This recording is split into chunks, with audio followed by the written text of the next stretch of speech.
Hi everybody, welcome back to another week of virtual schooling. I hope that you all had a very nice Easter weekend with your families. I know I did. I'm not sure if you can see the time in the corner of my screen right now or not, but I enjoyed this weekend a little too much because I didn't think that much about school, and now it's pretty late by the time I'm getting ready for this class. But so it goes. Anyway, welcome back. I'm glad to have you all back with me. We're going to be using flat again today, and I would like for you to go ahead and create a new score, and we're going to call this one intervals. So we have talked about intervals a lot, mostly looking at the keyboard and figuring out what intervals are between certain notes that we already have. We're going to kind of go the other direction today, where we're going to use our knowledge of intervals to write them out and actually talk about what they sound like. So once we have intervals typed, go ahead and click continue. Just like most of these things, we're going to go ahead and use keyboards. I talked before about how keyboards are nice in the grand piano because it has treble and bass clef. We're actually going to ignore the bass clef today, but I just know usually we don't.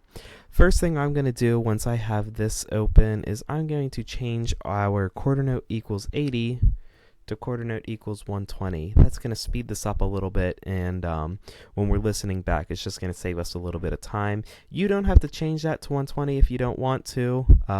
It's not really going to affect what you're doing. It's just going to help me with the timing of this video.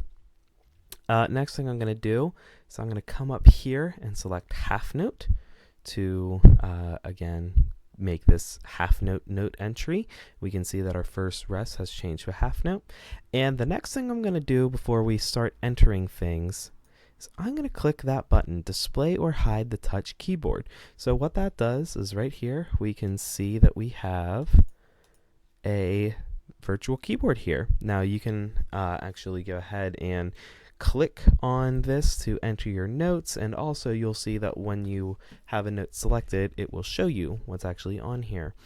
So I'm gonna use this and also some clicking to enter notes today. But yeah, I just wanted to show you that, and this is again going to kind of help us to see what we're doing.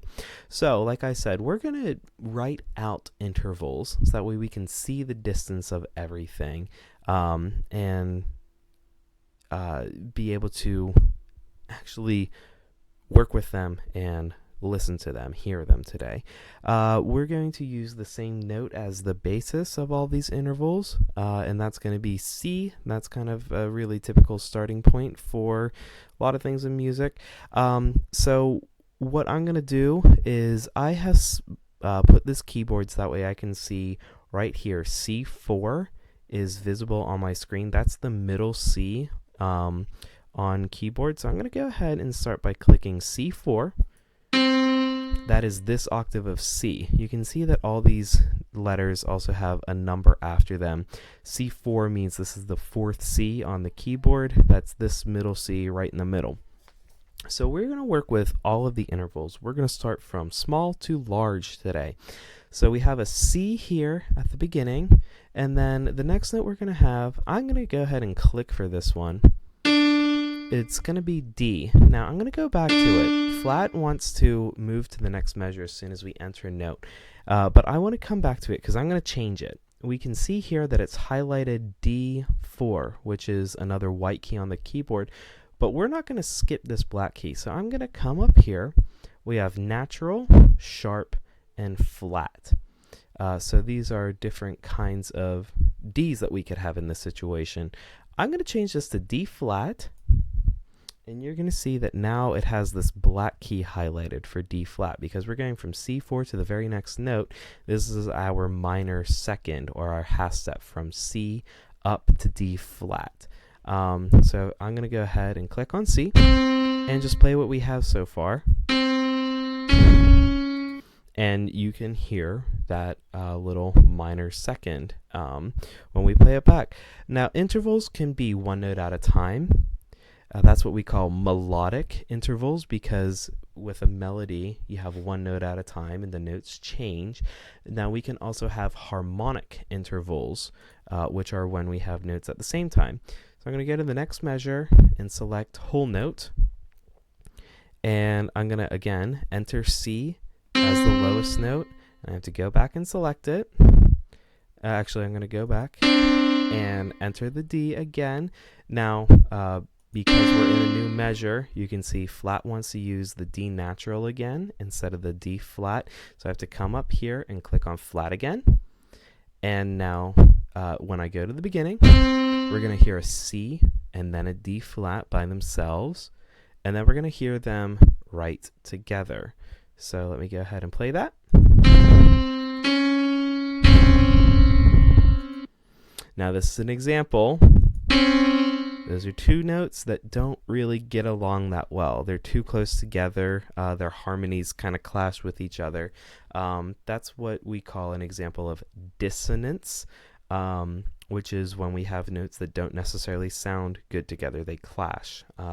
So that's one example. A minor second is a pretty harsh dissonance.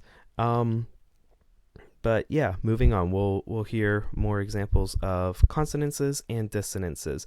I'm going to talk less as I keep going here. I'm going to use C as the basis for everything, and you're going to see that I'm going to have a pattern. I'm going to have one measure of half notes with C and then the next note, and then the next measure after that is always going to be C and the next note together as whole notes. So I'm going to go ahead and do this a little more quickly. And I will use this keyboard down at the bottom for at least some of this. So we had a minor second. The next up is a major second. So we have C. And the major second above that is D. And we're going to leave that as a D natural this time. Go to whole note. We're going to enter C. And I'm going to come back and click.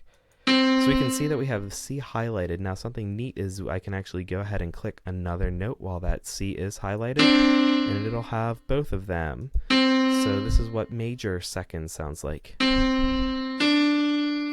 So that should sound like the beginning of a scale to you. Remember, you've all worked with scales before when we were still meeting in person. But yeah, that's a major second is the first step in the kinds of scales that you've played for me. And then once we get here, we're going to hear these notes. They're going to clash a little bit, but not as bad as C versus D flat. So here's C and D natural. Still a bit of a clash there, but it's not as harsh. So to compare, here's C to D flat and then C to D natural.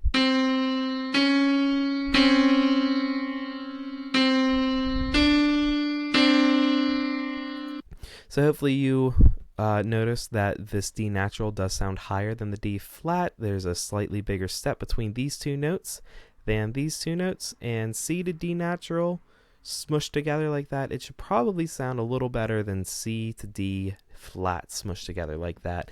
I'm going to cut this video off here. And I'm just going to start the next video with all these intervals laid out, and we'll talk about how they sound and how we name them. So I'll see you in the next one.